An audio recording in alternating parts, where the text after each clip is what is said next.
Good morning, guys. Happy Sunday. Today is July 26, 2026. Sunday po ngayon dito sa Pennsylvania. We live in the suburb right outside the city, about 30 to 45 minutes away from the city. Ito po ang aking munting garden. Napakaliit lang. Ginawa ko lang ho yan.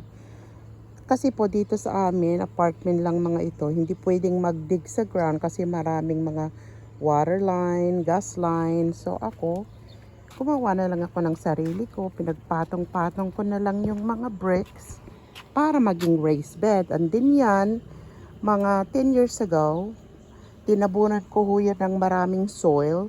And then every year, nilalagyan ko ng mga food clippings, eggshell, dinidikdik.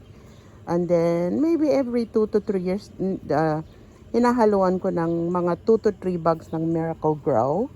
This year, I did not add any.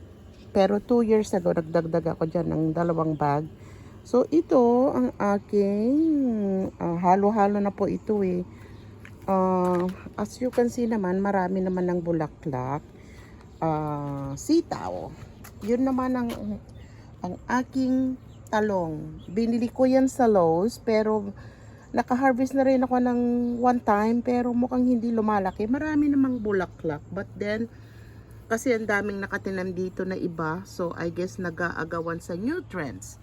Ito namang aking sitaw, tinanim ko ho ito na seeds from my seeds last year. Late na kasi ho akong nagtanim this year. End of May na, kaya hindi nag-sprout until end of June. And then July. Ito, ano ba to? Saluyot. Iisang puno ho yan. Ang dami ko hong tinanim. Iisa ang tumubo kasi I guess nabasa yung seeds na tinago ko. Hindi na cure. Kaya namatay. Pero at least may isa. Tignan nyo naman. Ang daming sanga-sanga. Kaya kahit isang puno, napapakinabangan naman. So like I said, itong aking mga sitaw ay tinanim ko from my seeds. So every day po ang ginagawa ko, no, not every day, every other day, kasi na-learn ko to sa YouTube, iproprune mo, dapat hindi maraming leaves para may space yung mga pollinators, yung mga bee na to go in and out na mag-pollinate. Kaya yan, tignan nyo. Ang dami ko na naman. Kahapon yan. Pero, parang nakaka-addict kasing mag-prune. Ang dami ko na namang inalis ngayon. Pero you don't have to do this every day. Gusto ko lang. Andin yung mga nandun naman, pichay. Andun, maliliit. Nag-harvest ako kahapon kasi nagluto ako ng sinigang na pampano at bangus. Hinaluan ko ng sitaw. Ito, meron pa. Marami pa naman dyan nagtatago-tago. Ito napakahaba, grabe oh. And then, ito naman, binigay ni brother ko kahapon na kalamansi. Napakalaking paso. Pero hindi pa yan mamumunga this year. Late na. So, definitely, next year. Ito naman po ang aking kamatis na raised bed. Ito ho, hindi ko ho tinanim ito. Hindi ko binili. Volunteers yan from last year. Ang dami po. Tinapon ko na yung iba kasi you don't have to have too many. Ang dami ko na rin pinamigay sa mga kapitbahay, mga kaibigan na itanim. This is cherry tomatoes kasi parang ang cherry. Ewan ko ba kung cherry? Parang grapes tomatoes to kasi yung size niya, yung Good morning. How are you? Good. How are you? How's my buddy doing, your son? He's all right. He's doing okay? Yeah, he's learning how to drive now. Oh, okay. Ayan. Well, have a good day. You too. Thank you. Kapitbahay yan na naglalakad every day. Amerikano.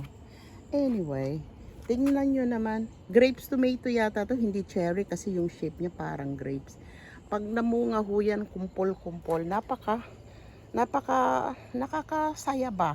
Tignan nyo. At saka volunteers lang ito like I said from last year. And kasi yung mga nahulog yan, tumubo na lang. Actually, doon sila lahat tumubo. Transplant ko lang dito. Kaya 'di ba, oh, nakakasaya. Kumpul-kumpul pag namunga. Ang dami. Kaya lahat ito, can you imagine that? Na hindi na ako bumili. And then binigyan ko rin itong kapitbahay ko sa left side. Sabi ko, itanim mo sa ground. Tinanim niya sa maliit na paso, namatay. Binigyan ko na naman last week ng dalawa. Sabi ko, i-plant mo sa ground. Ayun, nakita ko, bumili na naman ng maliit na paso. So, sabi ko sa sarili ko, ay Diyos ko, mamamatay na naman yan. Ayan nga, medyo parang mamamatay-matay na naman ang itsura. Yan, nakakasaya. Almost every day ho nag-harvest ako dito. Ang sarap itong pang-salad. Pero, hindi ko masyadong sinasalad. Ginagawa ko sinigang. Mahilig kasi kami sa sinigang. So, ang ginagawa ko, nilalagyan ko lang ng konting-konting sinigang mix and then fresh na ano na. Ang dami, grabe. Diba? Meron pa dun. Anyway, let's move on to the other raised bed na ginawa ko rin po. Ayan, kasi improvise lang, di ba? Lalo na pag mahal ang mga gulay na Pilipina gulay, di magtanim ka. Kasi naman, I believe na pag may tiyaga, may biyaya. Oh, di ba? Ito kaproprune ko lang po, kaya medyo kalbo ang itsura. Ayun, yung mga leaves na itinanggal ko, ang dami, oh. Para makapasok yung pollinators. Like I said, ang dami na pong bunga. Oh. Ang dami ko nang hinarvest kahapon. Hinalo ko sa sinigang. Yan. Marami yan sa loob. Marami yan. Dami ng bulaklak ulit. So, hindi ko yun iproprune bukas kasi Lunes bukas may pasok ako.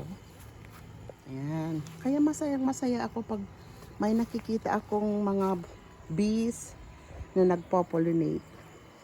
This morning, wala pa akong nakita. At saka ito, kasi summer kayo napakainit, I watered my plant twice a day. Ayan, oh. Oh, haba. Wow, love. Ito pa pala, oh. Payat pa. By middle of next week, mataba na. And then, like I said, buto lang yan na tinanim ko. Ampalaya naman. Itong katabi. Ang dami na pong bunga yung aking ampalaya. Yan, binilang ko kahapon. 13 lahat, 13. Ito, oh, ang liliit. Saan na ba yung kamay ko? Ayan. Diba? Napaka-cute. And then, meron pang dalawa dyan. Meron pang malaki-laki na rin yun. Yan. 3 puno lang yan. Pero ilang beses ko nang na-harvestan yung dahon. Nilalagay ko sa munggo. And then, ayan. Prino-prune ko yung leaves pero ginagamit ko. Hindi ko tinatapon. Unlike na yung sitaw, tinatapon yan. Basura bukas kaya ilalagay ko na. Hayaan ko muna dyan na matuyo. Oh my God, nakakasaya naman ito. Kaya every morning ko, paggising ko, everyday yan, nandito na ako sa garden, prune pag kailangan ng pruning or nagdidilig. At saka of course nagdadamo, maraming damo.